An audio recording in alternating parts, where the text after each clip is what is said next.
Boruto chapter 23 feels like the shortest chapter till date, so let us not waste any time either. Chapter opens up with Konohamaru joining the others, where Mitsuki, who just cleared the remaining claw grimes, informs him that Araya left towards where Shinki got transformed into a tree. Konohamaru explains to Mitsuki how Boruto came to his rescue, but rejects Mitsuki wanting to go and help Boruto, and tells him to proceed with their mission. From this brief exchange, it's clear both Mitsuki and Konohamaru are now on Boruto's side and trust him.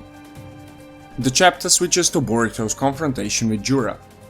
Boruto's gamble didn't pay off, and letting himself get caught to land the Zuhiko on Jura left him wounded. He's now on defense, and while he's holding his own in close battle, Jura is slowly overpowering him.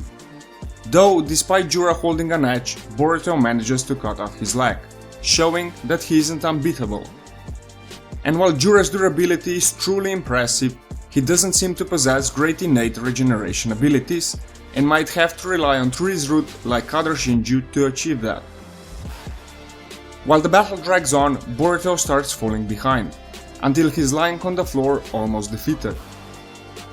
The scene now focuses on Koji and Ada, where the most important development of the chapter starts to take place. While Ada is talking to Koji, prescience is activated and Koji starts seeing new vision. Now these frames might hold some relevant information, so if you spot any, let me know in the comments. The scene switches again to Jura giving a final speech to Boruto before flying upwards to blow him away with a Biju bomb. But before he does, a black rod pierces his skull, with Kawaki standing on his back. This is the iconic rod we've been waiting for ever since the first chapter of Boruto, almost a decade ago, so this is definitely hype. Now we're seeing both Kawaki and Kashin Koji with more prescience frames behind, and Kashin looks completely baffled. Now it's pretty clear that this new vision was caused by Kawaki, but the interesting part is how come Koji didn't see it, given he sees infinite futures. I can find only one logical explanation. As a Madara seen that Kawaki's limiters, he might have awakened new power, and as a full Otsutsuki, this might be enough to limit even the visions of Koji to an extent.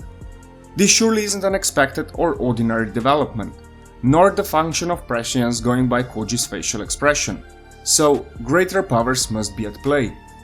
Also, it seems Hidari and Sarada's next interaction is also soon approaching, if the frames in the background are anything to go by.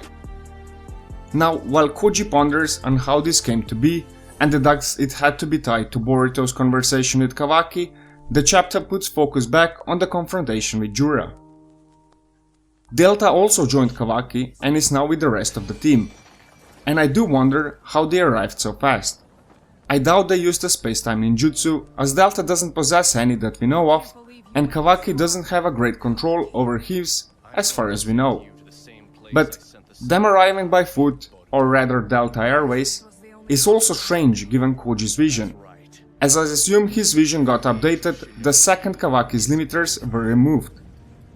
Anyhow, we'll know more about this after, as we go back to action where Kawaki and Jura engage in combat.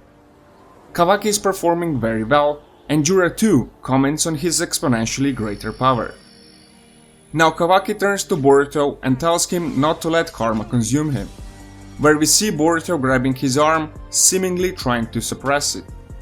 So we know what would have happened if Kawaki didn't arrive, and judging by how things were looking beforehand, I would say that appearance of Boroshiki might be a greater threat than Jura, who took significant damage from both Boruto and Kawaki, and it might be what Kashin really feared.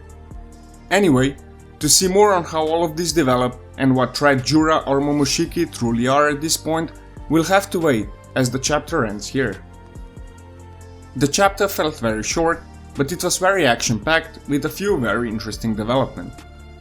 What I took from it is that Jura is definitely very strong, but not unbeatable as it might have seemed. But what I'm most curious about is how come Koji missed Kawaki in his vision, so I can't wait to get an explanation on that in the following chapters.